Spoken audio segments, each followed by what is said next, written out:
voy a invitarles a orar pidiendo a Dios su dirección, que Él dirija mi vida y también abra los corazones de cada uno de nosotros para recibir aquello que Él ha preparado para esta mediodía hacia nuestra vida. Oramos. Padre bendito, gracias damos en estos momentos por esta bendición tan especial, Señor, que nos da de este primer día de la semana, estar reunidos en su nombre buscando su rostro. Pedimos, Señor, que usted hable a nuestras vidas por medio de su palabra. Sabemos, Señor, que usted ha estado tocando, Señor, a nuestras vidas a través de diferentes temas que estamos teniendo en esta serie de predicaciones sobre los Yo Soy de Juan. Y permita, Padre, que estos pasajes puedan ser de bendición a nuestras vidas y hoy podamos, Señor, entender y asimilar, Señor, esta expresión dicha por nuestro Señor Jesucristo: yo soy la puerta. Que podamos comprender el significado, Señor, y poder aplicarlo hacia nuestras vidas el día de hoy, que podamos ser bendecidos, Padre, por medio de ello. Pido, Padre, en particular, como cada ocasión que me permite compartir su palabra, que sean gratos los dichos de mi boca y la meditación de mi corazón delante de usted, y que esta sirva para edificar a su pueblo. En Cristo Jesús pedimos todo esto. Amén. Pueden tomar sus lugares, hermanos, que el Señor les bendiga. Agradezco a Dios por esta oportunidad que nos da de estar nuevamente juntos buscando su rostro. Y hoy estamos entrando, hermanos, recordamos que estamos viendo una serie de 7 predicaciones que estaremos terminando por ahí para mediados del mes de abril.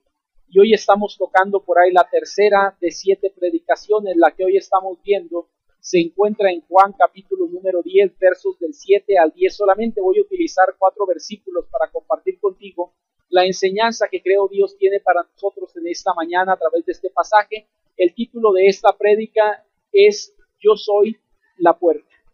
Quisiera, hermanos, antes de entrar a la prédica ya en forma, hablar un poquito acerca tal vez de lo que era una puerta. Tal vez para muchos, vuelvo a decir, como no estamos en un contexto tal vez como los judíos, en un lugar donde ellos vivían, hay muchas cosas que tal vez no vienen a nuestra mente, nos imaginamos como deberían de ser algunas de ellas.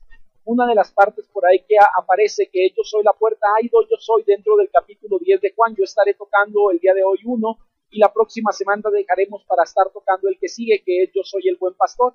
Yo solamente quiero tocar el día de hoy el yo soy la puerta. Y dentro de esta expresión, hermanos, quiero hablar un poquito acerca del contexto de los judíos. Recordando un poco esto, recordemos que los judíos tenían un contexto en donde había muchos pastores de oveja, eran de alguna forma criadores de ovejas y había muchos pastores de ovejas. Y cuando hablamos de estos rediles que había en la antigüedad, encontramos de 2 tipos de rediles que había en ese tiempo.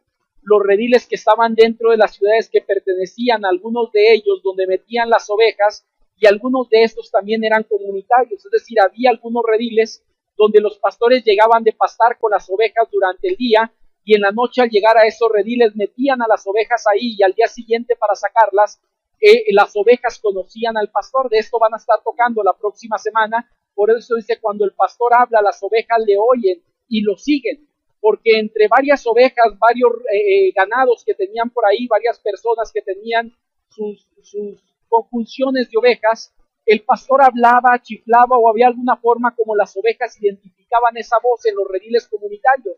Algunos de ellos tenían también rediles en casa, como hoy en algunas comunidades, donde esas ovejas también entraban en algún sentido. Pero no, me parece que el capítulo 10 de Juan, los primeros 2 versículos, el versículo 2 y 3, sí está hablando un poco de estos rediles, pero cuando vamos al versículo 7, 8, 9 y 10, no están haciendo referencia mucho a estos rediles, sino había otro tipo de redil, que eran los rediles que había dentro de lo que era ya el llano o el campo. Cuando los pastores no alcanzaban a regresar hacia sus lugares donde ellos vivían, y donde las ovejas podían estar en resguardo, existían rediles comunitarios allí en el campo. Pero estos rediles, hermanos, a diferencia de aquellos, no tenían puerta. Eran rediles más o menos como lo que aparece por ahí en pantalla, donde había una apertura entre el muro, o algunos de ellos eran construidos también con estacas y con algunos alambres, y había una apertura donde las ovejas podían entrar, y de alguna forma la mañana siguiente también podían salir. Recordemos esto, hermanos, los rediles que había en estos campos eran también comunitarios, es decir, que llegaba un pastor y metía su rebaño, llegaba otro pastor detrás de él y metía su rebaño, porque eran lugares de resguardo de forma general para todos aquellos que no alcanzaban a regresar a sus comunidades. Pero resulta que había solamente una apertura para entrar y una apertura para salir. Entonces ahí no existe una puerta como tal. ¿Y sabes cómo le hacía el pastor para resguardar a las ovejas que eran suyas? Se acostaba o se sentaba para dormir ahí durante esa noche y no permitir que ninguna oveja saliera, ni permitir que ningún lobo o algún animal depredador pudiera entrar para comerse cualquiera de las ovejas que tenía. Es ahí que me parece donde surge la frase que Jesús está mencionando, el yo soy la puerta. Y si habla acerca de esto, hermanos, tiene algunas implicaciones. Aún puedo decirte lo siguiente, si no fuera a través de este tipo de rebaños o de rediles, de resguardo que había, podemos aplicar las mismas similitudes cuando él dice yo soy la puerta. Aquí va a hablar de dos cosas. Yo soy la puerta y yo soy el buen pastor. No me voy a meter con el otro tema porque si entonces voy a agotar el tema para la próxima semana. Pero sí quiero tocar la parte donde él dice yo soy la puerta. Ahora, si hemos logrado, hermanos, percibir esta parte, comprender tal vez de lo que el pasaje está hablando, si Jesús representa la puerta, ¿qué representa Jesús realmente entonces para nosotros? Porque aquí es una frase que él está mencionando de la misma modo como mencionó yo soy el pan de vida, como dijo yo soy la luz del mundo. Aquí él está diciendo yo soy la puerta. Recordemos esto solamente, estamos hablando del ego eimi, es decir, yo soy, que es la frase relacionada en el Antiguo Testamento para hablar del Jehová del Antiguo Testamento, cuando Moisés le dice de parte de quién voy a ir, y él le dice, el yo soy te envía. No solamente aparece en Éxodo, sino aparece también en Isaías y en otros pasajes más donde nuestro Dios se describe a sí mismo como el yo soy. El yo tengo existencia por mí mismo, el eterno, o el yo soy, como quieras llamarle, es casi el mismo significado. Jesús está volviendo a tomar esta frase para aplicársela a él mismo y él dice, ego eimi, yo soy la puerta. Voy a invitarte a tres cosas que podemos analizar en estos momentos sobre esa puerta. Si Jesús es la puerta, ¿qué quería decir al momento de mencionarse como la puerta misma? ¿Qué está tratando de compartir con aquellos que estaban escuchando en ese momento el mensaje? Pero qué implicaciones también tiene para nuestra vida el día de hoy saber que Jesús es la puerta. Sabes, el contexto nos lo va a decir en muchas cuestiones, hermanos. En el capítulo 10, no voy a entrar todavía, pero los primeros 6 versículos que no voy a tocar nos van a hablar tal vez del mismo significado, porque habla acerca de algunas personas que habían llegado y querían entrar por algo que no era la puerta, es decir, a través de Jesucristo, sino de otra forma diferente, y él dice, ellos son salteadores. Son ladrones que han venido y quieren entrar por un lugar inadecuado. Y me parece que lo primero que quiero compartir contigo lo encontramos ahí en la escritura, en el verso número 7 del pasaje. Me voy a permitir leerlo, hermanos, verso 7 y verso 9. Voy a conjuntar los dos versículos porque me parece que ambos tienen parte de la enseñanza que Jesús quiere compartir en ese momento con aquellos que lo están escuchando. Dice el verso número 7 así. Juan capítulo 10, verso 7, volvió pues Jesús a decirles, de cierto os digo, yo soy la puerta de las ovejas. Yo soy la puerta, dice el verso 9, el que por mí entrare, ¿qué dice? Será salvo. Ahora quiero poner aquí un poquito algo que voy a estar tocando en los 3 puntos. Voy a hablar de una exclusividad. Cuando hablamos de yo soy la puerta, me parece que Jesús se está poniendo como exclusivo en 3 cosas que son diferentes. Número 1, hermanos, que quiero compartir contigo. Cuando hablamos de Jesús es la puerta, o Jesús dice yo soy la puerta, Jesús es la puerta, ¿qué? Número 1, exclusiva, ¿qué? Para salvación, porque él dice, quien por mí entrare, ¿será qué? Salvo. Y cuando hablamos de esto, hermanos, me llama la atención por lo siguiente, porque hoy en día, mucha gente a lo largo del tiempo, hoy en día está buscando formas de salvación diferentes a través de muchas formas muy contrarias a la persona de Cristo. Y quiero decirte, querida persona, tal vez que estás escuchando en estos momentos el mensaje, la única puerta exclusiva para salvación es Jesucristo. Mucha gente está buscando por otros lados. Y sabes, mucha gente hoy en día tal vez intenta alcanzar la salvación por medio de las obras. Mucha gente está buscando la salvación a través del conocimiento. Como yo conozco mucho de la Biblia, creo que soy salvo por medio de ello. Por asistir a una iglesia cada semana o escuchar ciertas predicaciones, ¿Cree que la gente alcanzará salvación? Y puedo decirte lo siguiente, la única puerta exclusiva de salvación es Jesucristo. No es cuántas veces vengas al templo. Ahora, con esto no estoy diciendo no vengas, porque la Escritura nos dice en Hebreos 10:25, no dejes de congregarte como algunos tienen por costumbre. Lamentablemente hay gente que acostumbra a no congregarse y eso está mal delante de Dios, porque no es algo que Dios quiera para su pueblo, sino que pertenezca y permanezca dentro de un redil que sería una iglesia. Pero puedo decirte lo siguiente, cuando hablamos de esto, hay gente que cree que por venir al templo o por haber nacido, como algunos decimos, en cuna cristiana, ya somos salvos por ello. Yo quiero decirte, esto no da salvación. El que tú provengas de una primera o segunda generación de creyentes, desde pequeño te hayan educado con los 10 mandamientos, hayas conocido la Biblia y la conozcas muy bien, esto no puede dar salvación. La única salvación se encuentra a través de la puerta exclusiva para él que se llama Jesucristo. Es lo que el pasaje nos está diciendo. Quien entrare por esa puerta, entonces él será salvo. Ahora, quiero decirte algunas cuestiones sobre esto también. Al parecer aquí Jesús está diciendo, hermanos, que hay personas que en la antigüedad no fueran autorizadas por Dios para ir y llevar la gente hacia nuestro Dios, sino la estaban llevando a lugares diferentes. ¿Sabes? Uno de ellos posiblemente de quien está hablando es de estos hombres llamados los fariseos y los escribas. ¿Por qué digo de estos fariseos y los escribas? Porque el pasaje en el verso número 8 nos dice lo siguiente, hermanos. Ojo con esto, los tiempos que está manejando, si manejas otra versión, va a manejar los mismos tiempos. Pero en el verso número 8 dice así, todos los que antes de mí vinieron, ladrones son y salteadores, pero no los oyeron las ovejas. Dice por ahí, no sé si logras identificar esto, los que antes vinieron, ladrones, ¿qué tendría que decir, hermanos, si vinieron antes? Ladrones fueron o eran, pero no es lo que dice. Lo que dice es ladrones son porque posiblemente, ¿sabes a quién se está refiriendo? A los fariseos que tenían atosigado al pueblo por enseñanzas contrarias a lo que la Biblia decía, porque los estaban llevando a otro lugar diferente y les habían cortado muchas cosas.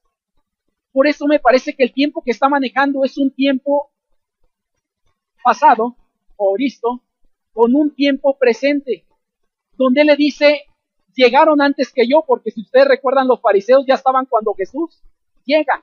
Y él le dice en ese momento, estos son salteadores. No se está refiriendo a los personajes del Antiguo Testamento, porque hay una confusión aquí y alguien dijo un día lo siguiente. Está hablando de Moisés, está hablando de Elías, está hablando de qué profeta. No está hablando de los profetas. Posiblemente hay dos grupos a los que él se está refiriendo. Y tenían que ver con estos fariseos que a través de ellos no encontraban la vida eterna. Lo que estaban encontrando era realmente un alejamiento de Dios con todos los mandamientos que ellos habían puesto en algún momento. Pero también posiblemente, hermanos, se está pensando en muchos líderes religiosos que hubo antes de la llegada de Jesucristo, que prometían al pueblo llevarlos por medio de la guerrilla a una libertad y a una época dorada que en algún momento el pueblo vivió en la antigüedad, pero que en este momento no estaban teniendo. ¿Por qué digo esto? Si podemos citar, o déjenme citar más bien, a uno de los historiadores, para mí uno de los mejores de la antigüedad, un hombre llamado Flavio Josefo. Él dice que antes de la llegada de Jesucristo se habían registrado por lo menos, ojo con esto, 10,000 guerrillas, motines o cualquier acto de alguna forma que iba en contra del gobierno que estaba en ese momento o del imperio que estaba establecido. Ojo con esto, 10,000 tumultos. No era cualquier cosa. Ahora, tal vez de la Biblia no conocemos algo de esto, pero si tú quieres conocer de ello, puedes ir a algunos libros que registran parte de la historia. No son bíblicos, no son inspirados, pero son buenos en historia. Uno de ellos, no sé cuántos ustedes conozcan, los Macabeos, primero y segundo de Macabeos, va a tocar precisamente las revueltas que organizan alguien que se autodenomina como los martillos de Dios, es decir, venían a traer juicios sobre los griegos y aún parte con los romanos, por algunas cosas que los romanos y los griegos habían hecho dentro del templo de los judíos. En una ocasión, en el año 168, si mal no recuerdo, puedo equivocarme con el dato, pero sería cercano a esta fecha, van y sacrifican un puerco dentro del templo. Tú sabías que el puerco era un animal impuro para ellos, pero ellos van y lo sacrifican, picándole las costillas a los judíos y diciéndoles vamos a hacer lo que nosotros queramos.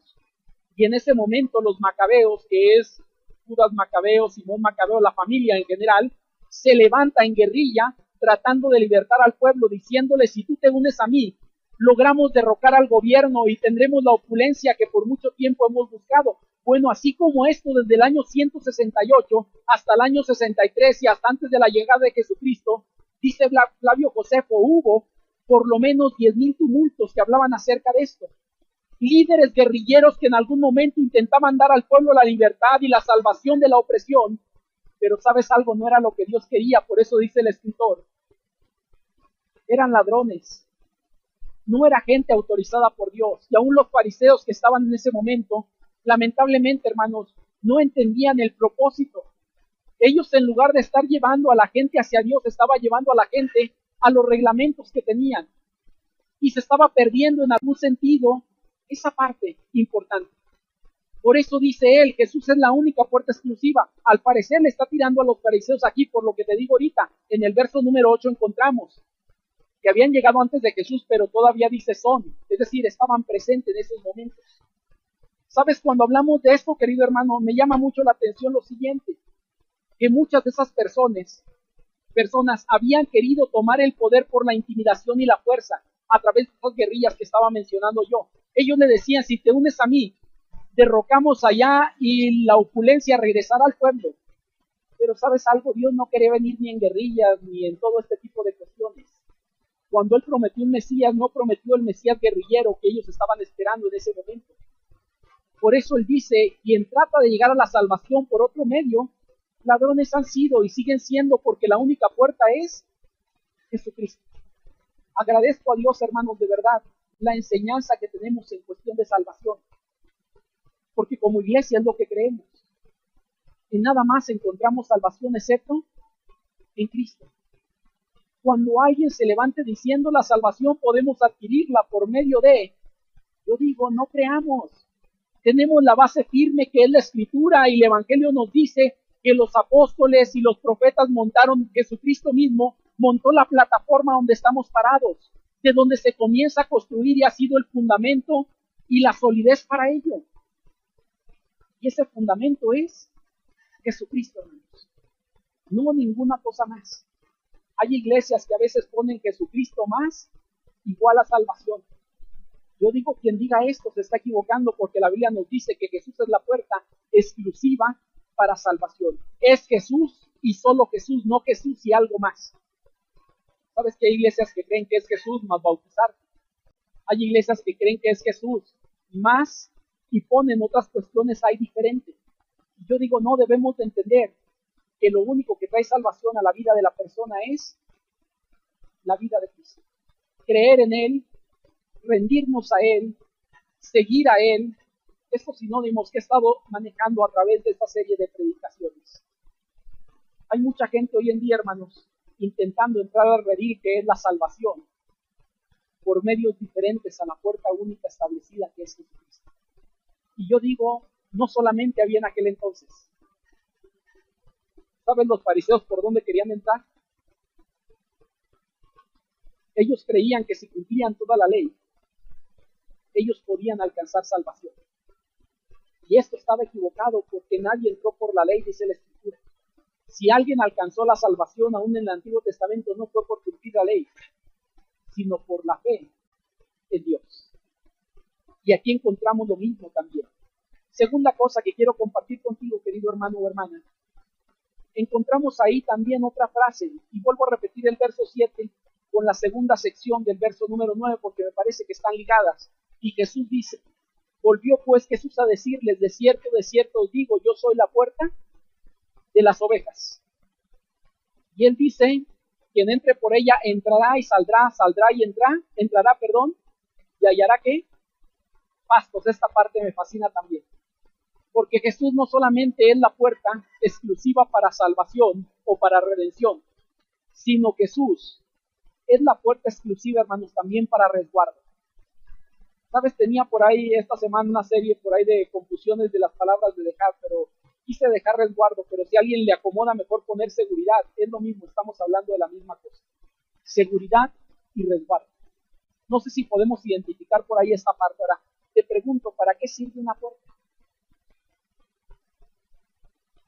Se supone que esa puerta nos da seguridad, entras o sales por ahí, pero cuando cierras la puerta, ¿qué pasa con ello? Se supone que estamos seguros. Te pregunto algo, no sé cuántos de ustedes manejan con la puerta del carro abierta, pero creo que ninguno, ¿verdad? Cuando la llevas abierta, inmediatamente que te marca el carro, aquellos que traen un poco carros más modernos y le empieza a marcar la puerta que está abierta, ¿qué pasa en ese momento, hermano? Nos paramos para cerrar la puerta. Ahora, ¿por qué la cierras? Para seguridad. Una puerta normalmente es lo que hace. En las noches, en la casa de un servidor, tratamos de cerrar con llave la puerta. ¿Por qué? Por seguridad. Uno dice, bueno, si se meten a la cochera y se llevan la camioneta, no hay ningún problema, pero tratamos de que no entren a la casa. Y por seguridad cerramos con llave esa puerta. Y cualquier puerta que puedas mencionar o podamos hablar, se supone que una puerta da seguridad. Y yo creo que aquí cuando Jesús dice, yo soy la puerta, no solamente está hablando de salvación, de hecho él dice, entrará y saldrá, saldrá y entrará, y hallará pastos. Porque no sé si tú sabías, pero los pastos no estaban dentro del redil, sino los pastos estaban fuera del redil. Pero si Jesús es la puerta, nos da seguridad para entrar y salir. Ahora, no está hablando aquí ya de salvación, la salvación la dejó atrás, aquí está hablando más bien de una seguridad. Sí, porque aquí no quiero mal confundir o mal enseñar, o que malentiendas si van a decir podemos entrar y salir de la salvación. No, la salvación no se pierde, y eso lo entendemos bien. No porque depende de nosotros, hermano, ya vimos que Jesús es la puerta y Él cierra y nadie sale. Es decir, cuando hablamos de salvación no hay posibilidad de perder. Quien realmente salva, quien realmente Dios ha derramado su gracia sobre él. Pero aquí no está hablando de salvación, sino está hablando de seguridad y de resguardo. ¿Sabes para qué metían esas ovejas a estos rediles que había en el campo? Precisamente para darle seguridad. Y cuando llegaba el pastor y los metía por la puerta o por la apertura que había, ellos entraban, las ovejas entraban. Y al pastor al ponerse ahí o al acostarse en la puerta o al sentarse en la puerta, sabía que sus ovejas estaban seguras. Y las ovejas también sabían que podían dormir seguras esa noche porque el pastor estaba cuidando de ellas. Porque la puerta estaba cerrada, porque estaba atravesado el pastor y no podían salir ni entrar hasta que él quería dejarla salir para que pudieran comer o pastar al día siguiente. ¿Sabes? Cuando hablamos de esto, hermanos, también me fascina lo que encontramos aquí, porque creo que es lo mismo que hoy podemos entender acerca de la persona de Cristo. Al entrar las ovejas a ese redil se encontraban seguras allá adentro, cuidadas por la puerta que era Jesucristo. No solo encontramos cuidado, hermanos, sino también alimentación necesaria para estar con bien, porque es parte de la seguridad en nuestras vidas. Cuando hablamos de la seguridad, no solamente hablamos de protección, sino de todas las cosas que son necesarias para poder subsistir. Eso nos da seguridad a todos nosotros. Pues el pasaje nos dice que entrarán, saldrán, y luego nos dice, y hallarán pastos. ¿Sabes? Esto está hablando de la seguridad que tú y yo tenemos aún al ser alimentados por Dios día tras día, hablando espiritualmente, hermanos. ¿Dónde encontramos ese alimento? En la palabra, y la palabra es segura para nuestras vidas. Dice por ahí la Escritura en Pedro que no hay algo más seguro que la palabra de Dios, y en ella encontramos seguridad para nuestras vidas. Hay muchos ejemplos, tanto bíblicos como el día de hoy, de ese resguardo, de ese cuidado de Dios para nuestras vidas. Si pudiéramos analizar aún el Salmo 23, no lo voy a hacer, pero nos menciona esto, que quien tiene a Jehová como pastor, nada le faltará. Es decir, tiene la seguridad plena que está completo, que Dios cuida de él. Y hay muchos pasajes del Nuevo y Antiguo Testamento que nos hablan acerca de esto, hermanos. Para alguno de ellos es uno que a mí me fascina, el Salmo 121 nos habla de esa seguridad en Dios. ¿Recuerdan lo que dice este salmo al final? ¿Alguien recuerda? Bien alto, porque no lo escucho. Guardará tu salida y tu entrada desde ahora y para siempre. ¿Sabes que eso es lo que Dios hace por nosotros? Nos libra, en pocas palabras, de las garras de Satanás y nos cuida para no ser lastimados. Está al pendiente de nuestras vidas. En medio de las inseguridades podemos tener seguridad en Cristo, porque me parece que es lo que el pasaje está diciendo. Jesús está ofreciendo un estatus de seguridad a todo aquel que se entrega a Él, que cree en Él, que sigue a Jesús. Y yo no sé si tú estás como yo, pero yo he creído en Jesús, sigo a Jesús. He tenido un encuentro personal con Él. ¿Y saben lo que me dice la Biblia? Que en Él puedo estar seguro. Romanos capítulo 8 nos habla también acerca de ello y nos dice que nada puede lastimarnos. Y esto me fascina, porque Él dice ni lo alto ni lo profundo nos puede separar del amor de Dios. Ahora aquí no está hablando de lo físico, sino está hablando de la parte espiritual. Y Él dice nada nos puede separar de Cristo, ni lo alto ni lo profundo, ni lo bajo ni lo alto, ni principados, ni potestades, ni lo presente, ni lo futuro, ni lo porvenir, ni nada puede separarnos de Cristo. Y esto no sé cómo le llamas, pero es seguridad, hermanos. Pues Jesús está diciendo en el pasaje, conmigo estás seguro. Ahora, no lo estoy prometiendo yo, el pasaje nos dice que quien entra en esa puerta, o por esa puerta, o esa puerta, encuentra seguridad, porque puede salir y puede entrar para pastar y encuentra su alimentación diaria, espiritualmente hablando. El creyente hoy estamos seguros, hermanos, en nuestra vida diaria, en medio de los peligros, en medio de las circunstancias. Hay seguridad que Dios promete para nosotros.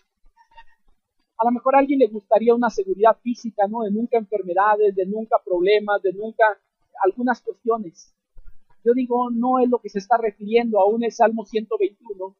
Esa es la realidad. Dice que Jehová guardará tu alma. Él guardará tu salida y tu entrada desde ahora y para siempre. Y sabes, quien estamos en Cristo estamos seguros. Y si algún día salimos de casa y no regresamos porque ese día morimos, no importa mucho mi cuerpo físico, porque se terminará volviendo al polvo. Pero ¿sabes lo que me interesa? La promesa que Dios hace. Yo guardaré tu alma. Y es ahí donde esa oveja podía estar segura. Y me parece que esa alusión tiene que ver con nosotros, quienes estamos en Cristo, estamos seguros. No por nosotros, sino por la protección que Él brinda hacia nuestras vidas. Y por la alimentación también que dan nuestras vidas para poder subsistir o vivir. Voy a una tercera cosa, queridos hermanos y hermanas. Y esto lo encontramos en el verso número 7 y el verso 10. El verso 7 lo sigo repitiendo. ¿Por qué? Porque todos los versos 7 al verso 10 sigue hablando de la puerta. ¿Qué significa esa puerta? ¿Qué es esa puerta? Y el verso 7 dice, volvió pues Jesús a decirles, de cierto os digo, yo soy la puerta de las ovejas. Y el verso 10 dice lo siguiente, yo he venido para que tengan vida y para que la tengan en abundancia. ¿Sabes? La tercera cosa que encuentro aquí, hermanos, es que Jesús es la puerta exclusiva para regocijo. O hay otra palabra que encontré, si quieres anotarla también, a lo mejor te da más luz. Jesús es la puerta exclusiva para plenitud. ¿Por qué es lo que está hablando? Plenitud o regocijo, cualquiera de las dos cosas me parece sería correcto. Porque dice el pasaje, yo he venido para que tengan vida, pero me fascina porque no se queda ahí, sino dice, y la tengan vida en abundancia. No sé cuántos de ustedes recuerdan por ahí una frase que los bautistas estuvo de moda hace algunos años atrás. Creo que cercano al año 2000 aproximadamente, hubo una campaña que los bautistas tuvimos a nivel intercontinental, si mal no recuerdo, y esta se llamaba Hay vida en Jesús. Y donde quiera aparecía el verso de Juan 10:10, donde dice, yo he venido para que tengas vida en abundancia. Y por ahí salía el eslogan de esta campaña. Bueno, no sé si aquí en Durango llegó, pero supone que era una campaña de los bautistas a nivel intercontinental, y por ahí aparecía esta parte. Y en bardas ahí en Torreón, muchas iglesias pintaron bardas de verde o de blanco y con letras verdes o de verde con letras blancas que decía, hay vida en Jesús, Juan 10:10. ¿Sabes? Esta parte a mí me gustaba ver estos letreros, porque creo que es algo que mucha gente no hemos entendido. Hay gente que viene a Cristo, hermanos, o venimos a Cristo, pero lamentablemente no aprendemos a vivir la vida a plenitud. Además, hay gente, te voy a decir lo siguiente, que cree que la vida cristiana es aburridísima. Hay gente que cree que la vida cristiana es una carga para ellos. Hay gente que cree que la vida cristiana es de caras largas o cero emoción en algún momento. ¿Y saben lo que el pasaje nos dice? Que quien viene a Cristo tiene vida, pero no cualquier vida, sino una vida en abundancia. Ahora quiero definir esto, ¿no? Porque es algo que encuentro aquí, por eso digo que es la puerta para el regocijo o una puerta de plenitud. Déjame te digo por qué no sigo en el mismo pensamiento que tenía al principio, basado en el pasaje de Juan 10. Dijimos que Jesús estaba reclamando a quién, hermanos, que serían salteadores y estaban brincando por otro lado, a los fariseos. Pues lamentablemente, hermanos, los fariseos no sabían disfrutar la vida en Dios. Ellos estaban atados a muchas cosas y lamentablemente no había ese gozo que ellos deberían de tener. Cuando en lugar de mostrar gozo, ellos mostraban enojo. ¿Recuerdan aquella ocasión cuando estaban al paralítico? Jesús sanó al paralítico en el día de reposo. ¿Y qué hacen los fariseos en lugar de gozarse por ello? Se molestan porque ha roto con un mandamiento que es: santificarás el día de reposo. Y yo digo, tristemente, lamentablemente, habemos gente a veces que somos así. No hemos aprendido a disfrutar la vida cristiana. Y en lugar de alegrarnos por algunas cuestiones, nos opacan otras cosas mucho menores, nuestro gozo, nuestra alegría en Cristo.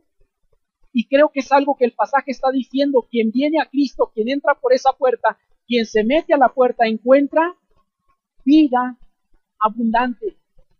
Ahora, tengo que hacer aquí esto y decir lo siguiente: la Biblia dice que todo aquel que está sin Cristo está muerto. Pero quien viene a Cristo ha encontrado vida, pero no cualquier vida, sino una vida en abundancia, hermanos. Y esta parte me gusta porque está hablando de un superlativo. Es decir, aquí está la vida, pero Jesús dice: no te voy a dar esa vida, sino una vida por encima de esa vida, una vida abundante. Una vida que vaya más allá de lo que tal vez tú has conocido. Pero lamentablemente, hermanos, muchos cristianos de verdad no hemos aprendido a vivir esa vida en nuestras vidas. No hemos sabido cómo manejar esto. Y me he topado a mucha gente, aún en las propias iglesias, donde la gente cree que el ser cristiano es ser aburrido. Tengo como creyente ahorita más de 20, ya ni sé cuántos años tengo, hermano, pero más o menos como unos 23, 24 años a lo mejor como creyente. Y puedo decirte lo siguiente: cuando yo conocí a Cristo, mi vida cambió. Y nunca he considerado la vida cristiana como aburrida. He viajado, he hecho muchas cuestiones, he tenido amigos no creyentes, pero en lugar de dejarme influenciar por ellos, trato de compartir lo que yo conozco acerca de Cristo. La Biblia nos dice que el cristiano, hermanos, es la luz del mundo y es la sal del mundo. Ahora te pregunto, ¿para qué sirve la sal? Para dar sabor. Si alguien debería dar sabor en este mundo, ¿sabes quién sería? Nosotros, no el borrachito que anda en la fiesta haciendo cada cosa inadecuada, sino nosotros deberíamos de poner sabor a este mundo realmente. Pero habemos creyentes que no hemos entendido esto, habemos algunos que estamos en la iglesia que creemos que el comprometerme 100% con Dios o plenamente con Dios me quitará algunas cosas que disfruto hacer. Yo digo, tristemente, no has entendido que la vida cristiana es una vida abundante. Me fascina lo que encuentro aquí, porque creo que Dios está hablando, Jesucristo está hablando hacia los fariseos, está hablando al pueblo judío, que había olvidado la esencia de la vida en Dios, de la vida en Cristo. Se había perdido en un montón de cosas. Ustedes recordarán que aquí ellos tenían cientos de mandamientos, de 10 mandamientos que Dios les había dado, hicieron un montón de cosas.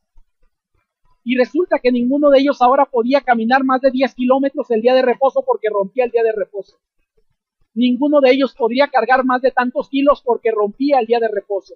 Ninguno de ellos podía hacer no sé qué cosas porque rompían con los mandamientos que ellos mismos establecieron. Yo te pregunto, ¿quién va a disfrutar eso? Nadie disfrutaríamos eso, hermanos. Y saben lo que Jesús ofrece, no solamente a ellos, sino a nosotros también: libertad. Y esta parte a mí me fascina, porque Juan 8 también nos va a hablar acerca de esto.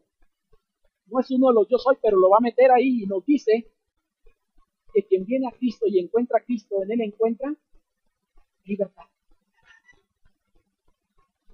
Si permanecieres en mi palabra, seréis verdaderamente libres. ¿Sabes? La Biblia nunca fue hecha para atarnos, sino para vivir a plenitud. Obedeciendo a Dios, claro que sí. Agradando a Dios, claro que sí. Pero podemos hacer eso, hermanos, sin ver la vida cristiana como aburrida, como algunos tal vez a veces la vemos.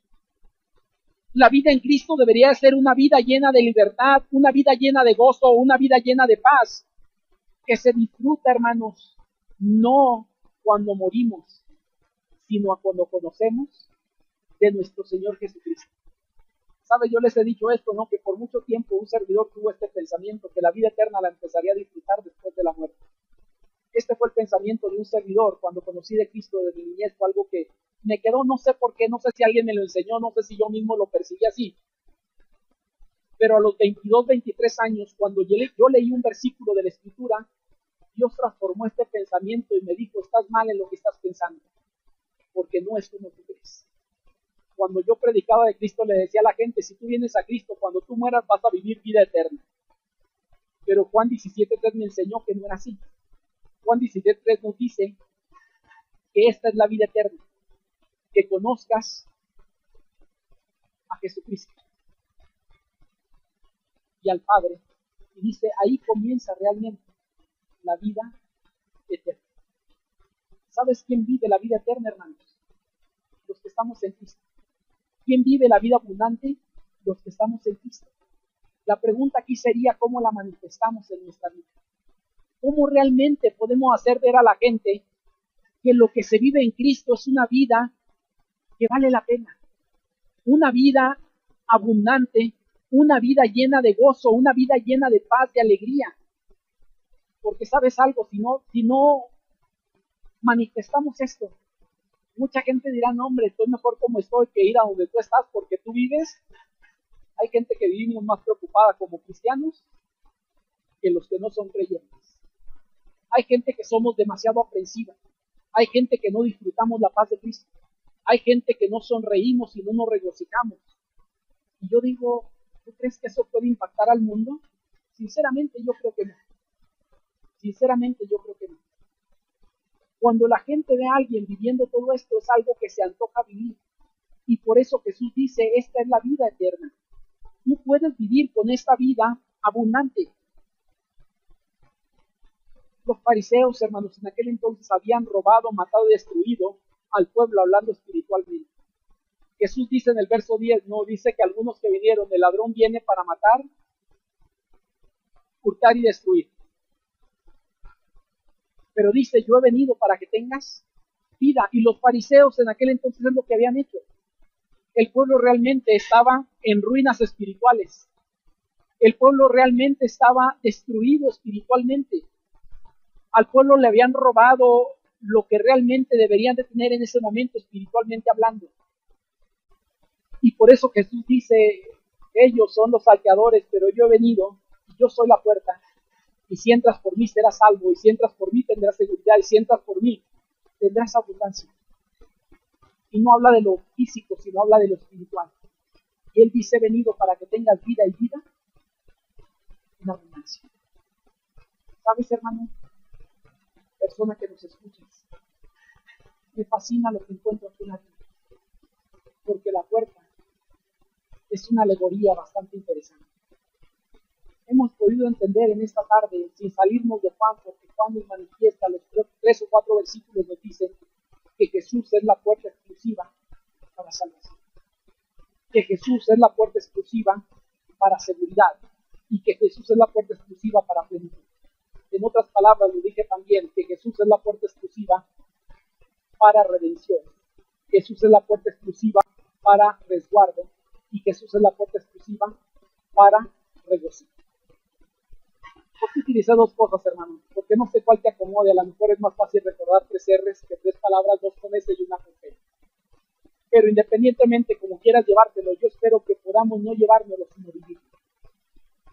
Si alguno de los que está aquí no es creyente, si alguno de los que escucha no es creyente, no ha tenido un encuentro personal con Cristo, no ha sometido su vida a Dios aún el día de hoy, la palabra de Dios quiere hacer algo en ti. Y es abrir tu corazón para que puedas entender que Jesucristo es el único que puede darte salvación. Aquellos que somos creyentes como aplicación también, si estás en Cristo, no busques añadir algo más a la salvación ya está ahí, no requerimos hacer algo más. La segunda cosa que el pasaje nos dice, tú que tal vez te encuentras inseguro, con muchos miedos, con temores, sin deseos de vivir, dice la Escritura que en Jesús encontramos también seguridad o resguardo. El creyente debemos de entender esto. En el mundo tendréis aflicciones, pero confiad, dice la Escritura, porque yo he vencido al mundo. Y si Cristo ha vencido al mundo, podemos estar seguros entonces en Él. Y el tercer cosa que dice por ahí, exclusiva para regocijo o plenitud. Yo no sé cómo estás viviendo la vida el día de hoy, pero si tu vida como creyente no está viviéndose plenamente, te hace falta regresar nuevamente a la fuente de esa vida plena. Si tal vez te da miedo el venir a Cristo completamente o rendir todo a alguna parte tal vez de ti porque crees que perderás privilegios, crees que verás algunas ventajas, yo puedo decirte una cosa, hay más bendiciones en Dios que fuera de Dios. Y Dios nos llama a vivir en esa vida plena, en esa vida con regocijo, donde nuestra vida pueda ser antojable a la vida de otros y decir, yo quiero conocer lo que Él conoce. Yo quiero vivir como Él vive. Yo quiero tener lo que Él encontró porque ese estaba peor que yo. Y no que digan como una ocasión, por ahí dice que se acerca una persona a Julio César y le dice que quiere permiso para quitarse la vida, es decir, para cometer suicidio. Y Julio César voltea a verlo y le dice, ¿a poco alguna vez estuviste vivo? Por como lo ve. Yo digo lo siguiente, no, esta ilustración me gustó porque creo que es algo que muchos deberíamos de vivir. Si decimos que estamos en Cristo, manifestemos entonces la vida abundante. Una vida de libertad, no libertinaje, hermano, libertad. Una vida de paz y una vida de gozo. Agradezco a Dios porque creo que no somos una iglesia que no lo tengamos, pero podemos manifestarlo más todavía. Porque recordemos que la fuente de la vida eterna es Jesús. Que la fuente de la vida abundante es Jesucristo. Es indiferente. Padre bendito, gracias damos, Señor, en estos momentos por esta oportunidad que nos da de meditar en su palabra. Gracias, Señor, porque a través de ella encontramos bendición para nuestra vida. Gracias porque en medio de cada versículo encontramos cosas maravillosas para nuestra vida. Y hoy podemos entender, Señor, por qué Jesús decía ser la puerta.